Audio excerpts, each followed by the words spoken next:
This Liberty Sports Update is brought to you by Beacon Credit Union. Yeah, we're really excited. It's been a chaotic week.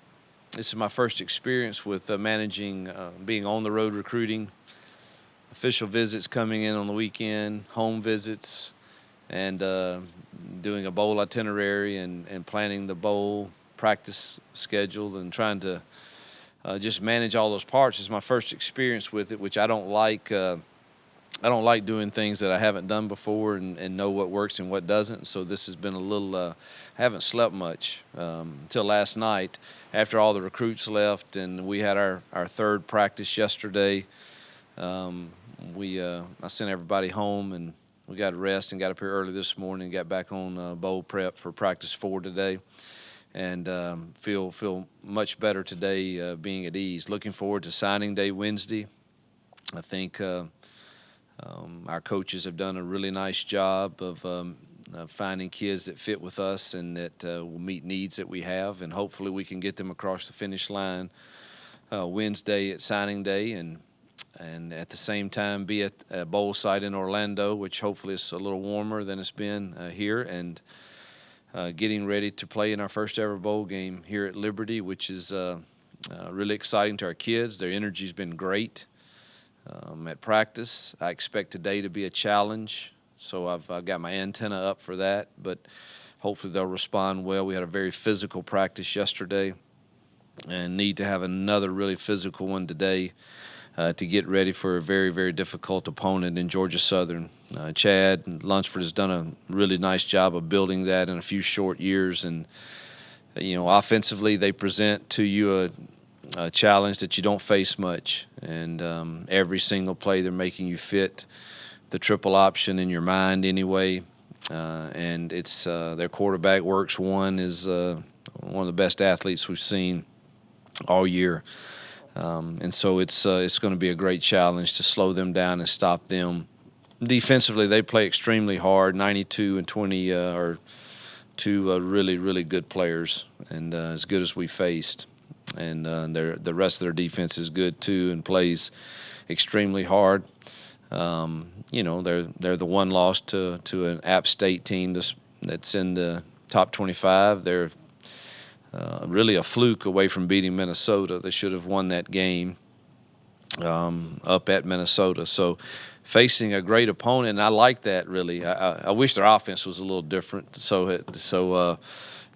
But to kind of test where we are at this juncture of bowl practice and playing in the bowl and seeing kind of where we are and measuring up against one of the Sun Belt's best teams, and it's exciting. You want to play a really quality opponent at this juncture, and it's a good measuring stick for where we are going into spring ball. So excited. I want to thank Ian, Todd, and the entire administration have done a phenomenal job taking all of the moving parts that are in and around a bowl game, and I haven't had to worry about any of that. I know it's in good hands along with our operations people, Jim and Paul and those guys, and they've done it the right way, and getting to include all of our people and our trainers and managers and families, and I think that's what it's about. I think that's the way it should be, and really excited about the experience for not just our players, but kind of everyone in and around our program. So thankful for their help with that. Getting a little bit of advance notice, I guess, of who the opponent is, and with their style of offense that they run, was that advantageous? Were you guys able to kind of get a little bit of early start on that, or is recruiting kind of? Yeah, recruiting's the priority. We honestly did not get. Friday was our first practice, that's normally you start a game week on Sunday, and we'll get probably 3 extra really good practices than what is normal for a normal week, but we did not get any more due to the recruiting calendar and just the fact that we felt like we had to be on the road and in the homes of the kids and families we're trying to convince to come here.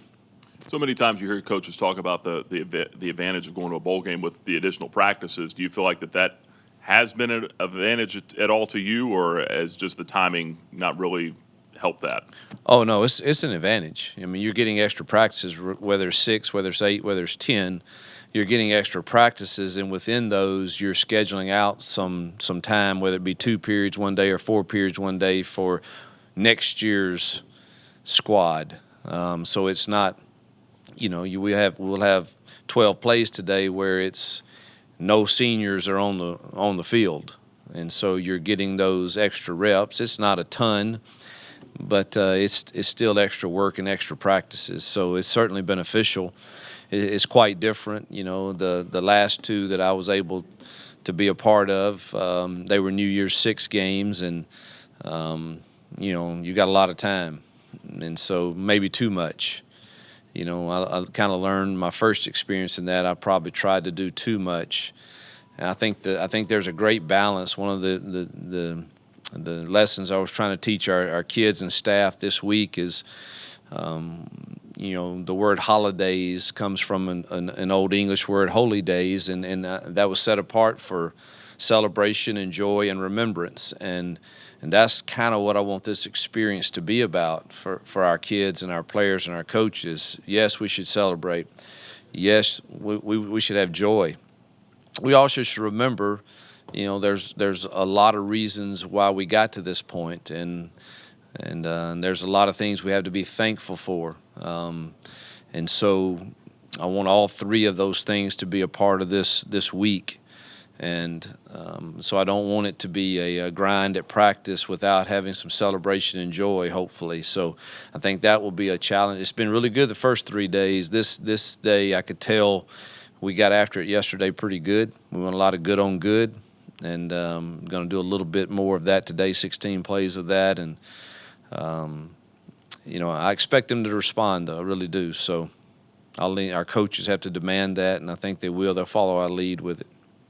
And how do you feel about the matchup here? 2 7-5 teams, 2 teams that, do you feel like that this is one of those 50-50 games, that you talk about throughout the year? It's hard for me to say on that one. I think that their roster is probably a little deeper than ours, but, the real unknown is how we'll handle,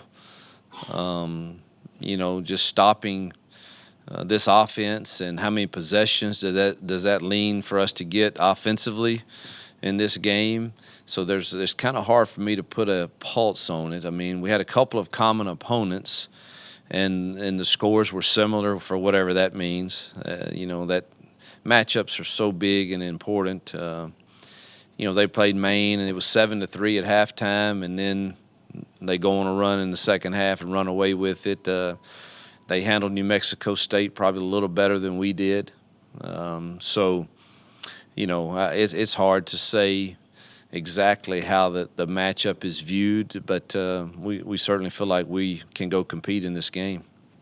You look at Georgia Southern's defense, and that secondary has allowed, I believe, 13 or 15 explosive plays against it, and that seems to be one of their weaknesses. Is that an area where, as a strength of this team, you feel like you will be able to exploit it? I hope it's more than 13 in a year. If it's only 13 in a year, they've done really well. I think it's a few more than that. And, we take pride in being an explosive offense and creating explosive plays. I don't think you can score a lot of points in today's time without explosive plays.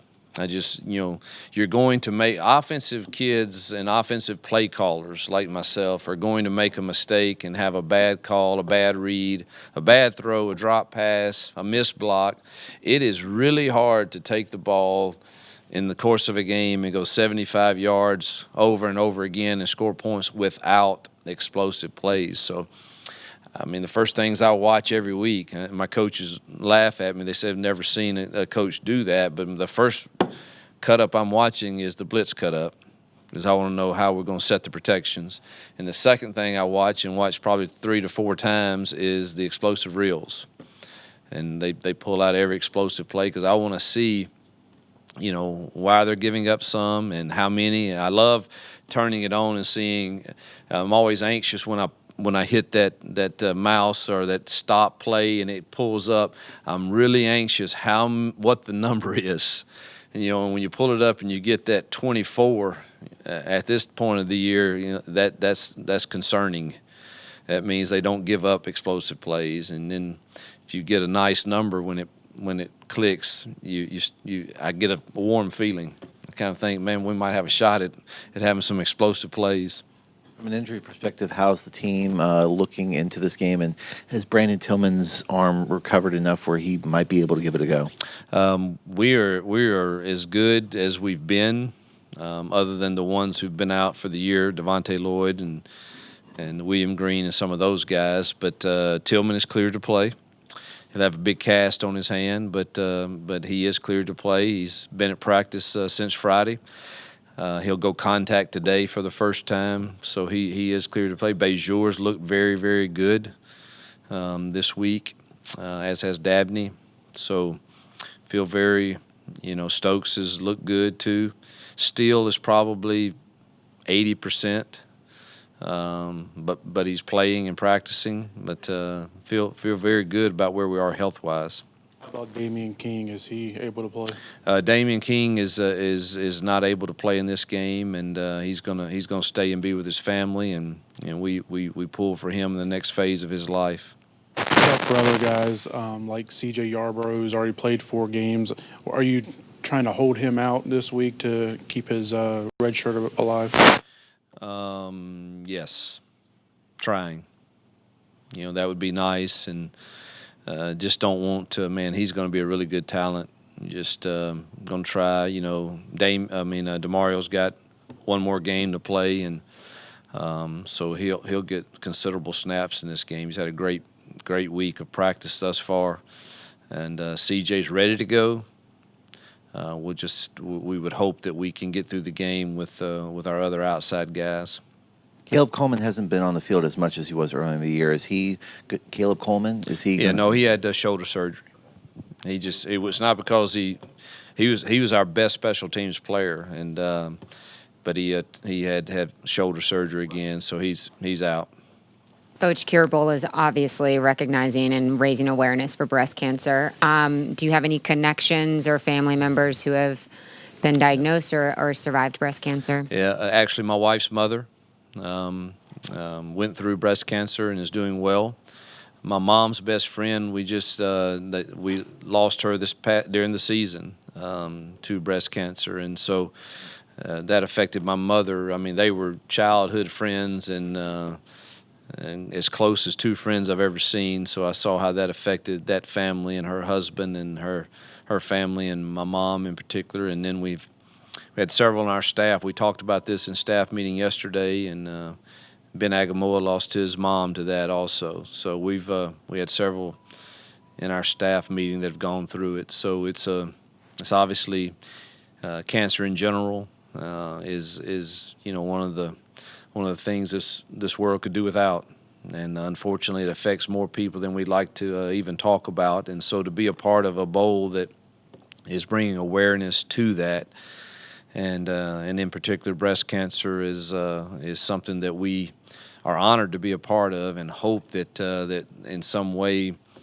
we can help with bringing awareness to it, and also maybe it changes our mindset to be more thoughtful in what is our role in helping with that. Coach, have you had any time to kind of consider your own personal journey this season? From starting in a hospital bed to where you got to go play game in Florida. What can you say about the journey that you've taken this season? I want to be careful how I answer this. I really don't spend a lot of time thinking about that. I'm thankful for all the people who made it possible, from the doctors to President Falwell to our administration. They did so much to help me be at games, even though when I was worthless. Really, at those first 2 games, I added very little value. But the IT people that always made me feel a part. So I'm thankful for all of those people, for our coaches who held things together, for our team who didn't throw in the towel on me, and so very, very thankful. I have a grateful spirit, but I try in my life these days. I don't want the eyes to be about me, so I just don't think a lot about, and I don't know that that's right, wrong, or indifferent. I think ambition and and desire and drive are great things that God created me with and others with. But really loving God and loving people should be the purpose with our drive. And sometimes I have a tendency in my past, for sure, I can get to thinking about myself, and it leads me to down different roads that I probably don't need to go. So I don't really sit around, and I did thank my wife, because she went through a lot to help me through that time. So I am thankful for all of that. So I guess in that regard, it makes this moment more special if I were to sit around and think about, what could have been. But I'm just thankful that I'm up and around and better, and really for all the people that made it possible. Coach, does Georgia Southern remind you of a team that you've already faced this season, and what do they do that concerns you the most? Offensively, no, sir. There's no one we faced that's like this. None, not even close. Defensively, yes, they're like Virginia and BYU. They're odd front and mix it up pretty well with where those overhangs are going to be, and very similar to those two teams. I believe you faced Georgia Southern in 2016. How similar are they, especially on offense, to where they were then? Different. They had a different head coach then. I mean, it was some of the same stuff. I really can't remember. I know it's different defensively. Offensively, they ran some option then. Just don't remember it being quite as much to it that it is now. I mean, they're doing some good stuff offensively. Days either Lambeth, Arkansas State, Ole Miss. Did we win that game? What was the score? Yeah, look it up for me. Have you I don't know faced? if we stopped them. We need to go watch that film. You're throwing me. We'll watch that film today. Have you ever faced a triple option team before? Yeah, my second bowl game, Georgia Tech, and that was back when they let them cut you everywhere. But we did spend. So that game was on. It was the Music City Bowl, so that would be in January sometime or right at the end of December, and we had a lot of time, and we practiced cutting every single day. And I mean live cutting, which you don't on the perimeter, with our scout team cutting our people, because it was so vicious, and you don't face that stuff. And we did really well against it. I think if you're going to play a triple option team, the best time to play them are game one or bowl game. You don't ever want to try to play one in the middle of the season where you have 3 practices to try to get ready for it. So we did play Georgia Tech when I was at Ole Miss there in our second bowl game, I believe it was. That said, have you been a little more involved in the details with Coach Simons here going into this game, just having experience against it? I've watched more defensive practice than normal, just so I can understand how we're trying to fit it. I'm not one to go into the defensive room and against something that is not my cup of tea and say, hey, do this, do that. I will if it's something I understand. But actually, Coach Simons and Coach Aldridge have had a lot of experience working against this in the D2 level, and because they saw it a lot more.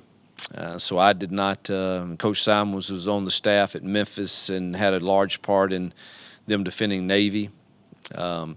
This is a little different because it's not under center, midline stuff. That's not who they are.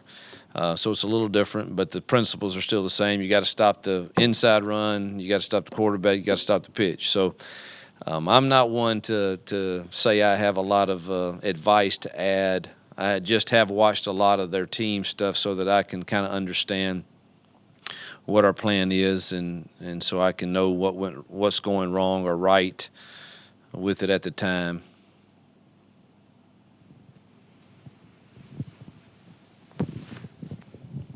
I wanted to get your impressions of Zach Fouts at tight end, what he brings to the table for you as a blocker and a receiver. Yeah, I couldn't be more pleased with his improvement this year. I really, and he's a Liberty guy that has really.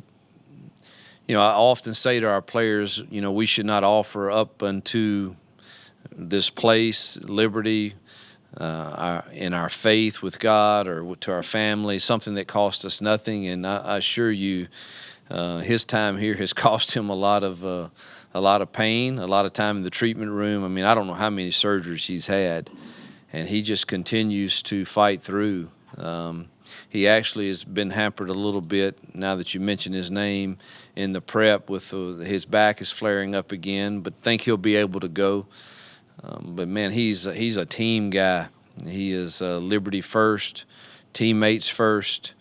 What can I do? What's my role? And then he's going to you don't ever have to doubt the effort he's going to put into accomplishing whatever his role is. I just couldn't be more pleased. I'm glad he's had success this year.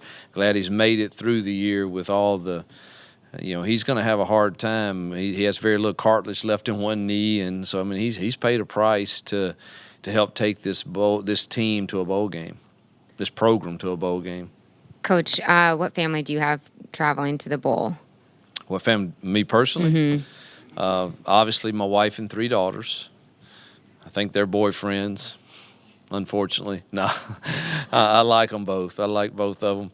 And then my mom, dad, my wife's parents, my brother, a couple of my nieces, and some dear friends from old Sean Toohey and his family are coming down. Clark Sechrist, my car dealer from Arkansas State back in the past, got him a ticket. Bill Hovius, my 85-year-old buddy from Oxford, who I hung out with for a couple years, and he and his family are coming. So I've got a good group coming. Are we going to see you on all the roller coasters at Universal? That's an easy one. Absolutely not. It will take. Now look, I've done them all, every one of them. I have ridden, but well, we'll see. It depends on which one you're going to put me on. But I see no benefit in doing something that what would I get out of that? But yeah. So my kids, they love them, and I've taken them down there multiple times, and I did it all with them on 2 of the occasions. And then I said, I've done my duty, and I'm pretty much done. One that you for sure will not see me on is Tower of Terror.